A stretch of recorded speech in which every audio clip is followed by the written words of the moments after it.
What's up, guys? Welcome back to Newswave. So yesterday, during the Nintendo Direct, one of the biggest reveals was certainly Metroid Dread. And after the Direct, there's about 20 minutes of gameplay where they went over several new details. I want to talk about that here today, as well as the special edition that was revealed, sold out, and yes, already being scalped online. Go figure there. Also, we're going to be talking about a strange situation around a PlayStation 5 exclusive game currently called Abandon after Blue Box Studios, who's behind the game, started putting out a bunch of weird tweets that now has people once again linking that studio to Kojima and even Silent Hill. And we're also going to talk about a big time sale going on now with the eShop that has a lot of Nintendo's big first party titles seeing some pretty good discounts. Guys, if you enjoy these videos, make sure that like button helps out a ton. And if you're new here to the Spawn Wave channel, make sure you subscribe down below. And we're going to start today with Advanced Wars 1+2 Reboot Camp. This is the reimagining of some older Advanced Wars games. And a lot of us go into these directs with some random predictions, and a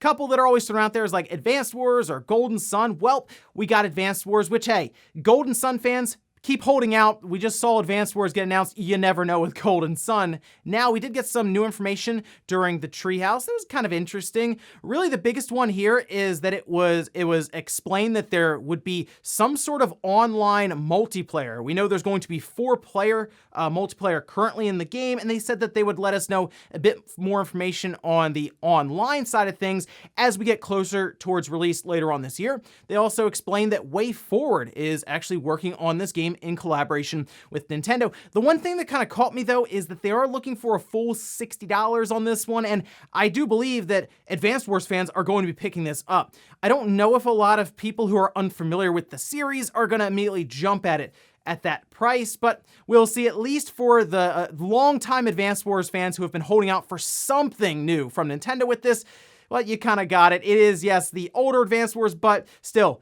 it got its spot in the Direct. That was pretty impressive on its own. Also, it looks like Cyberpunk 2077 will be returning to the PlayStation Store in a couple of days. Remember, it was pulled down earlier this year, like right at the end of last year, when Sony was getting, I guess, a ton of refund requests, and Sony didn't really want to play around with that too much. They said, look, we're getting these many requests. There's got to be something wrong with this game.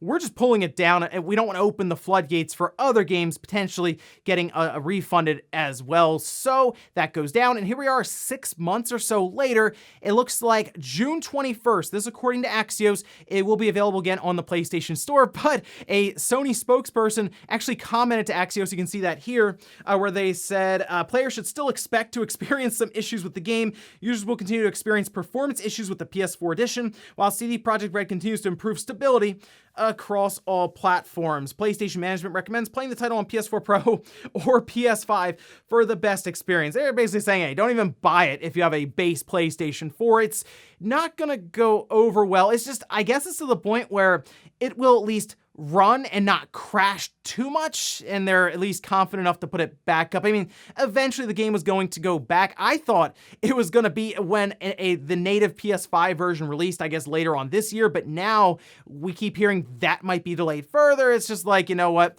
Let's at least get it within reasonable working condition, and then we'll just get it back on the store. And I guess that's going to be happening in a couple of days. Just be careful if you have that base PS4. Oh, and there were a lot of questions around the Legend of Zelda Breath of the Wild sequel, or we just call it Breath of the Wild 2 right now.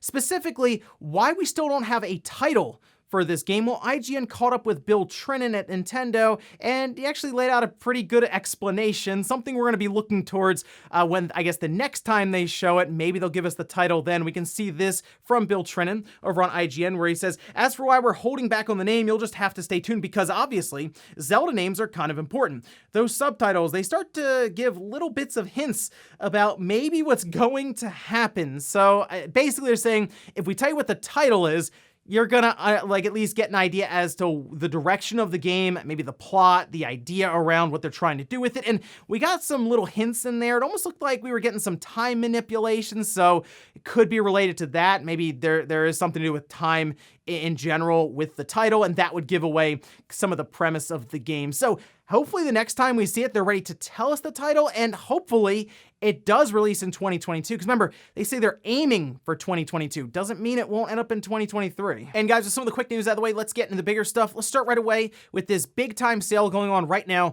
on the Nintendo eShop. There's some pretty good discounts, and I always tell you, look, I'll give you a heads up if some of these first-party Nintendo titles go on sale, because it just doesn't happen that often, and there are actually quite a few on here. So we're gonna head over here to Nintendo's sales page that is linked down in the sources as well in the description. And this just says Nintendo Switch digital deals, save up to 50% on select digital games, software bundles, and downloadable content. The sale will end on June 21st, basically at midnight going in to the 22nd Pacific time. And I mean, you can see the top row immediately. The Legend of Zelda Breath of the Wild at $42, Fire Emblem Three Houses at $42, Paper Mario at $42, and even Xenoblade Chronicles Definitive Edition at $42. There's also Pikmin 3 Deluxe and Octopath Traveler, both down to $42 there. Now, I want to point this out because we did have the new Mario and Rabbids game that was announced for next year. If you have not played Kingdom Battle, it's $10. Like, I don't know what else to tell you. If you're curious about it, that is a really good deal on that game. I did enjoy it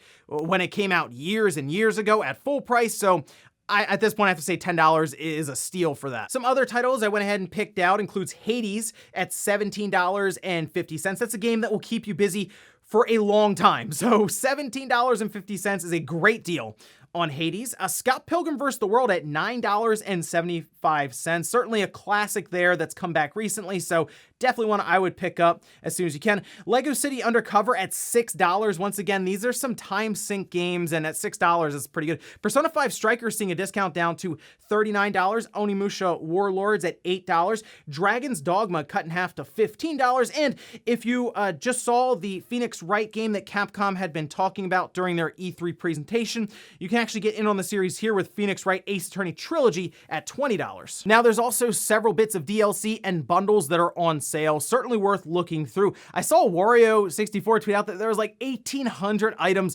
on sale. This kind of looks like Nintendo's like E3 sale that they're gonna have running through the rest of this week. Certainly a lot of things to go through and pick up to fill out that backlog that maybe you'll get to next year. Next up, let's talk about this weird situation around this PlayStation 5 game that's currently known as Abandoned. At least that's just like the placeholder name or the project name, as they decided to tease what the real title of the game would be. Now, really quickly, this studio went through a whole thing that we talked about here like a month or so ago, where people were tying them to Kojima because something was odd about the trailer and the history of Blue Box Studios, which isn't much. And Kojima's done some weird things in the past when it came to unveiling Metal Gear Solid 5, The Phantom Pain, where he made up an entire studio called Moby Dick Studio, who announced Phantom Pain, made up characters who were the director and the producer and the developers, like actual names of people for Moby Dick Studios, and eventually it was revealed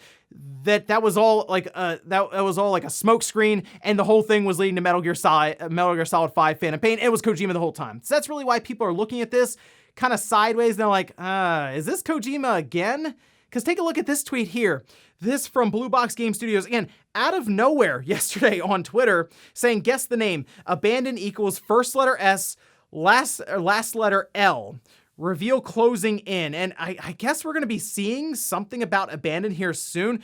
The reason people are looking at Abandoned kind of sideways is because Sony has given them some pretty big spotlights, whether it's on the PlayStation YouTube channel. They've also have like a PS5 app or something for it. Basically, there is a pretty large spotlight on kind of this random game, at least for now, that we're looking at with Abandoned. Not even like a massive trailer explanation as what we're looking for, but first letter S, last letter L. What do you think everyone looked at that and said? They looked at it and said, Silent Hill. Like, what are they doing here? That's like, you obviously have to understand, if you are Blue Box Game Studios, what you were about to start when you tweet something like that out, but they didn't seem to understand that. However, the reason people aren't buying that is because they kind of had to do a whole thing where they're like, hey, we're not Kojima, we're not linked to Konami or any of that. It's a whole thing explanation they had to post up on their website because they were having so many questions around it. So a couple hours after that original tweet that appeared to be teasing Silent Hill, they put this message out where they say, we wanted to set things straight. We have no relations with Konami. Silent Hill is owned by Konami. We do not have any relations with Hideo Kojima. It was never our intention to tease the name as Silent Hill. We sincerely apologize for this. They go on a bit further to say, while we can't reply to each and every one of you, we wanted to genuinely apologize. We are confident that you will enjoy the game reveal. We just ask for a little more patience, and yes, the voiceover is done by top voiceover talents, so forget about the teaser. Now, obviously, people are looking at this saying, all right, Kojima, whatever you say.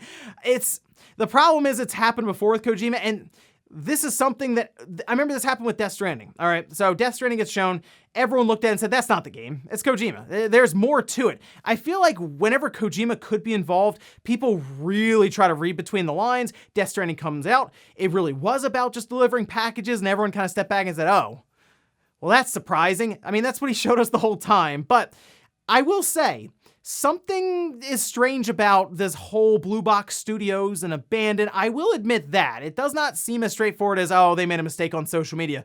Again, after already being related to Kojima in some way by people who saw the trailer, and then you put out something that seems to be teasing Silent Hill, I'm not prepared to say that this is obviously Silent Hill in disguise and Kojima is behind all of this, but it's certainly something I'm gonna at least keep an eye on to see what happens here. Apparently, they're gonna have a reveal here coming up soon, so we'll see what Abandon really is, and if it is Silent Hill, or if it's some random other game that just has an awesome marketing strategy. Next up, let's talk about Metroid Dread. It was probably my favorite reveal of the Nintendo Direct yesterday. It's extremely exciting to get a brand new 2D Metroid, as they said, 19 years later, after the Game Boy Advance days of like Metroid Fusion. It's exciting stuff, and you know what? The game looks great. Like, I am really happy with what I saw in the treehouse, but before we get to that, let's talk about this special edition. Here it is, and you know what? It looks amazing. I'm absolutely in for one of these. I was already going through and I managed to grab a pre-order for it, so I'm all good there. But it has the physical game, steelbook case, holographic art cards, a 190-page art book, has like nice little slipcover there, going for $90. And well, wouldn't you know it, it's already showing up on eBay for what's about $200. I mean, you can go on and see the listing now. And I mean, this happens every time, but this was really fast. And a lot of these special editions already have like 7 or 9 watchers on each one, so people are clearly keeping an eye on this stuff. And my only concern about this is Metroid has never been a big seller for Nintendo, so there's a chance they don't really make a lot of these special editions, and that's one reason it's probably already $200, looking to do it easy double up on this one. But if there's not restocks, I mean, you might have to just buy one from a scalper if you were someone who is looking like to add this to your collection. I'm sure there are plenty of people who are gonna buy this and they just never open it. Maybe they buy the game twice. They get the special edition, then they get it digitally, and they kind of just leave that in their collection there. But if you're someone trying to get that special edition at retail price, I would recommend following Wario64. That's actually how I managed to get one of these pre-ordered through Target after he dropped the link. Went right through and managed to grab it, no problem. Also, take a look at the box art. It looks great. I'm so happy about how this game is turning out right now. But of course, it comes down to how the game plays. And after seeing the treehouse, which you can see here as we go through the details, it's looking really, really good. Now, first of all, like I said, this is the first new Metroid game in 19 years. You have to go all the way back to the Game Boy Advance because remember, Samus Returns was a remake, not a brand new game in the series. And they do talk a bit more about the melee counter, which is in it from Samus Returns, as well as the melee dash that they showed off, running free aim. And one of my favorite parts about this game, not only are like the backgrounds that they have with some really cool details tacked on, and some of the lighting, for example, with Samus's suit, the transitions from like the 2D to the 3D to tell different parts of the story with these little set pieces with an enemy for Samus, or even if it's just kind of like recharging her blaster or getting new equipment, it looks really, really well done. Looks very high quality. Mercury Steam has done a great job with this game, and just kind of looking at the 20 minutes or so, and they tried to avoid spoilers the best they could. They kind of cut out parts they were doing. At one part, they were going into like an obvious story segment, and they just kind of cut that out and explained very, very vaguely what was going on there. And it actually looks like you have different enemies that you'll be kind of running from and avoiding and all. Like, it looks like an awesome 2D Metroid game. And I am ready for Metroid Dread. I got the special edition queued up now, pre-ordered, so I'm good to go there. But exciting stuff. Looking forward to October when I can finally pick this one up. And in our last bit of news, let's talk about Everwild. This is a new IP that's being developed by Rare, and we first saw it in 2019, where I would say the art style is one of the biggest things that caught everyone's attention. Well, it turns out there are some pretty significant development issues happening right now with this game, and we can actually see from VGC, where they say Rare's Everwild has been completely rebooted following the departure of its creative director, VGC sources have indicate. VGC understands that last year's departure of creative director Simon Woodroffe has led to a complete overhaul of the game's design and direction, as well as significant changes to its senior leadership. According to people familiar with its development, Everwild's small team had struggled to define a clear direction for the title beyond its striking art style and soundtrack. As of last year, the game was a third-person adventure with God game elements, we were told. One person said that, in particular, a mandate from Rare's leadership to not have any combat in the game had led to roadblocks in design. VGC goes on further to say that Rare is currently targeting a 2024 release year for this game, and apparently when they first showed off Everwild, they didn't really know what it was going to be, as they were just still trying to figure out the direction. I almost feel like they had this idea of this really interesting looking game and the title Everwild, and they just kind of showed off a cinematic, and that's kind of the reason people always look at CGI trailers and roll their eyes a bit, because if these companies are not ready to show gameplay, how do we know we're not going to have a situation like Everwild now, where they didn't even have the direction figured out in the first place? The idea of not having combat is another odd one, because that's generally what a lot of games will revolve around, but I don't know, a third-person adventure game where you don't actually fight anything, I guess you just explore. Maybe they could have made it work, but apparently that was one of the biggest things they were facing. One of the hurdles they were having a hard time with was, how do we make this game interesting without any kind of conflict and combat? Hard to say there, but yeah, not great, obviously, for a new IP that Rare is attempting to develop here with Everwild. One thing's for sure, it's going to be a while before we see it again. And before we go to the comment of the day, we're taking a poll that I posted up yesterday, where I asked, what is your letter grade for the Nintendo E3 show? 28% gave it an A, 46% gave it a B, 17% gave it a C, and then we have 4 and 5% for D and F. I don't really know how anyone would give it a D or even an F, considering they had actually quite a few games there. And the biggest thing with Nintendo that I thought was very good is that they really filled out the rest of this year. I think 20 games that they showed were all coming out in the next 5 to 6 months or so. They obviously had Metroid Dread, which was big, and while they didn't have a ton to show around Breath of the Wild 2, at least it was there in some way and gave people just a little bit more to look at as we hopefully work towards a 2022 release. We'll see. And we'll finish up with the comment of the day, as you're seeing here. This is from The Real Canon saying, can't be mad at Capcom when they told us exactly what will be at the event. It's like getting mad at a Nintendo third-party direct for not having first party. However, could they not put this whole presentation on a tweet? Yeah, they could have, because they technically did. That was the biggest thing about Capcom's presentation. It could have just been a couple of press releases and people would have read it and kind of just moved along. It wouldn't have been anything very impactful. Whereas if you take Metroid Dread and put that down on a press release and send it out, that would have caused some shockwaves that day. I feel like the biggest thing with Capcom or some of these other ones is, okay, they tell us some of the stuff, but surely they have some surprises, right? Well, Capcom's big surprise at the end was esports. So that kind of tells you everything you need to know about that presentation. And ladies and gentlemen, that's going to do here for Newswave. If you enjoyed this video, guys, hit that like button, really helps out. If not, hit the dislike. Leave comments down below about everything we talked about here today. There's this big Nintendo eShop sale. Go ahead and leave some suggestions down in the comments for games people should check out. Also, what about Metroid Dread? What'd you think of the 20 minutes of gameplay? Are you sold on this 2D Metroid game? And then what about this abandoned situation on the PlayStation 5? Do you think there's more to this game? Is it Silent Hill in disguise, or is this just a really good marketing strategy from Blue Box Studios? Thanks guys for watching, and I'll see you next time.